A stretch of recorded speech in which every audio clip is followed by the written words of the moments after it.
Just kidding. So do you have advertising? Oh. We are back on the Morning Brew with friends with Dr. Barry Ramo and back here with Amanda Gobaldone. You're the foundation coordinator for Project Heart Start, and you were one of the founders. Yes, indeed. We started it. Project Heart Start, I love this because this is the project. I know a lot of people who went when you guys had the training at Johnson Field. Right. And you also had one at Stokes Park. Right. And you've been training 40,000 people to learn CPR, literally like on the ground training people. Right. Our brand really starts in the schools. What happened was we got a grant from the Board of Nursing, and we went into the schools. I think if you can train the kids, then the parents will be excited about it. In January, we got a bill passed mandating the CPR training, basically the elements of Heart Start, which are 4: how to do compression-only CPR, how to save a choking victim with the Heimlich maneuver, how to recognize the signs of a heart attack, and how to use one of these automated external defibrillators. I know none of those 4 things. So Well, we could teach you. Where can I learn CPR? Tell them. Right. All right, so Saturday we have 3 big events. As in this next Saturday on the 18th. Yeah, we have our Project Heart Start Dates, our annual event. We have 3 locations this year. We have Albuquerque, which is at the UNM Johnson Field and Gym. Okay. We also have Rio Rancho at the Meadow Lark Senior Center. And we have Los Lunas at the Daniel Fernandez Rec Center. All right. All of which are from 8 a.m. to noon. It's not a huge time commitment. No, and each session is about an hour. All right. And you're going to learn all of those 4 life-saving skills that Dr. Ramo talked about. CPR, and then, I've been seeing the automated defibrillators around. Right. And, I've looked at the instructions on the box, and Well, that's about as far as I go. let you put your hands on one and use it. And do you get to try it out on someone? Yeah. The key, No, not on a real person. Not on a real person, okay, on a dummy. Yes. So we do use mannequins. You're able to touch the AED, push the buttons, get yourself familiarized on how to really use these devices. That's cool, because I think the worst thing in the world would be when someone is having a major episode, and you're like, I don't know what button to push. Exactly. Oh my God. Well, the problem is you never know when you're going to need it. Right. 2 weeks ago, there was a group of bicyclists going down Tramway. One of the bicyclists had a cardiac arrest. The other 9 of them stood around, watched this guy, had no idea what to do. Fortunately, 2 women pulled up in a car, got out. One of them started pumping on his chest, hard and fast, 100 times a minute. The other one called 911. Fire rescue came within 5 minutes, shocked his heart. He woke up. The next day he had bypass surgery at the heart hospital. Wow. The 2 women had taken our course. Oh, very cool. Among the many who've taken it. And, we actually, if they're watching this program, I'm trying to find out who they are. Please. Because we'd really like to honor them. Right. Tweet at us at the Morning Brew if you're one of those life-saving people. We'd love to have we'd you give on. them a prize. Right? Yeah. Tweet at us at My Morning Brew, and we'll put you in touch with with Barry Ramo here if you are one of those lifesavers. And I'll tell you, Amanda is really passionate about this. Well, Amanda's got an interesting story. We were talking a little bit before. You actually are a heart transplant recipient. I am. I am almost at 2 years. That's on amazing. July 27th will be my 2nd year anniversary with my new heart. And you went through an interesting thing because you didn't realize it was your heart at first. You were misdiagnosed. No, I was misdiagnosed several times. Well, the heart disease that I had was called peripartum cardiomyopathy. And how long did it take you to learn to practice that? So when I finally learned what the name was, my husband kept on repeating it over and over and over again, and I couldn't say it. I was just so out of it, so I would call it peripartum cardiomyopathy. Oh. And that, close enough. I made my own words. But what it means is that after pregnancy that she developed heart failure. And is this common? It's rare. And usually it goes away. Oh. And so she was... I was a real rare one. I went through a lot of medication therapy through the New Mexico Heart Hospital and the Heart Institute, where my doctors still are.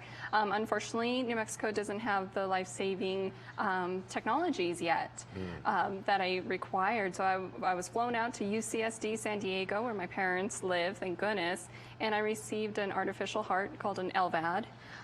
7 months with that, and I received a heart transplant. My baby was 8 months old. Wow, that's amazing. And talk about courageous. She's amazing. Right. And she is a passionate advocate for the Project Heart Start. Very. What our goal is that we have a program called Saving Albuquerque's Hearts, and basically our goal is to train everyone in this community how to do CPR. I think it is a responsibility, a civic responsibility, and that's what we're trying to do. We're working with business people to say that you should know CPR and you should put in these AEDs everywhere. And they're not $1 million, the AEDs, are they?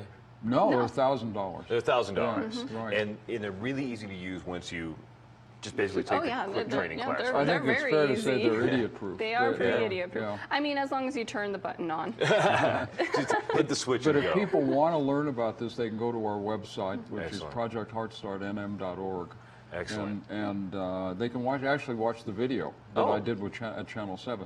Excellent. KOAT, I have to put in a plug. They've been great. They've given thousands of dollars with advertising. It's just been wonderful. Well, good for them. Yeah, Yeah. that's great. No, well, it's a community service. Here's the data. If you have a cardiac arrest in most cities, your survival is less than 10%. Wow. If you're in Seattle and you have a cardiac arrest, it can be as high as 60%. If you're in a casino, your survival is about 60%. And now Amanda has trained everyone at the opera. And if you have a cardiac arrest at the opera, your You're safe. survival is going to be around 60%. Well, I know where I'm safe there. That's At right. the opera. Right, the Santa Fe Opera. Yes. I'm a fan. I love the tailgate parties there. Yeah. They're actually really a lot of fun at the opera. So I got to ask. You said you had a mechanical heart for a while. Yes, I did. What is that like? Uncomfortable? I can It's- only imagine. Well, when I first received the mechanical heart, it was such a shock because I've never gone through anything like this before. Did not expect it. So of course there was anger. There was all these emotions going on, but the main emotion I had was thankful. I was thankful I was here. I was alive. I was with my newborn and my husband. And you really just learn how to live with it. Yeah. It wasn't this huge ordeal really to carry on my mechanical heart. I had a little backpack and With a little battery. And... Yeah, and a battery, and I plugged into the wall socket at night.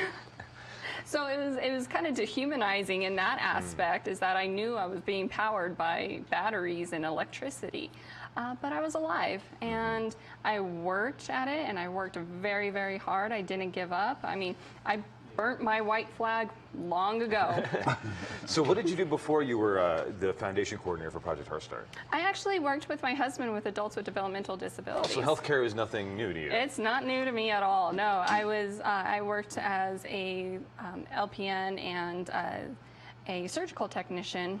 And then when I met my husband, we started working with adults with developmental disabilities, and my husband still does. He's a guardian with the ARC of New Mexico. He does very amazing cool. work for our community. Very cool. The ARC guys they've been around for a long time doing lots of good work. They are amazing people with huge hearts. Right. So how can someone find more information beyond the website? I mean, is this the kind of thing too that Well, let's just if I say- went out Saturday, is it the kind of thing that I will come away really knowing all of these things? I think a or couple is things. it- Number one is you'll know this, and we're also having a health fair, so people can bring their children out. There's some rides there, and there's like a climbing wall. There'll be about 28 different displays. So there'll be a lot of stuff to do. Yeah, If people are interested in having this, for example, what we're trying to do is do all the businesses. See, the low-hanging fruit is we're going to train about 70 to 90,000 students every year. And that's going to change the whole dynamic of people knowing it. But we want to go to businesses, we want to go to churches, et cetera. And they can call us and we can set them up a program. We have a program with C&M where for $10 a person, someone from C&M will come out and train people. So for $150, they can train 15 people. And then what we do, the other thing is that Amanda goes out, and what do you do when you I go go- to a place? Well, I get to go out to a lot of the schools. We just were able to work on a bill that got passed in March that mandates CPR be taught in public schools now. It's a graduation requirement now. But Amanda, what So- about businesses? If you go out, what can you tell a business that they could do? We can also help you how to get an AED. We can help you with the process of purchasing an AED. I can help you with making sure that your company is safe, not only the customers that you have coming in, but also your employees. And it's But let's say you decided you wanted to be a trainer. We would give you a course, and then you could train everybody. Then it wouldn't cost your business anything. That makes Yeah. it super Right. easy. So we make we've them trained- facilitators. Right. We actually trained 40,000 plus people with one employee. That makes it super Before easy. Amanda came, there was a woman named Dorothy Hutchison who really was did a lot of the yeoman's work on this, yeowoman's work on this, and it was great. But it's a train the trainer program, and you don't have to be certified. We could train you, and then you could train this whole staff how to do it. I'd love it. Yeah. Well, we're going to be back in a couple of seconds with our friends from the UNM Comprehensive Cancer Center. Justin Shore, the Director of Development, is in. And we can find it at projectheartstart.org, is that right? Right. Yes, projectheartstartnm.org. Makes it super easy. We'll be back in a couple of seconds on the Morning Brew.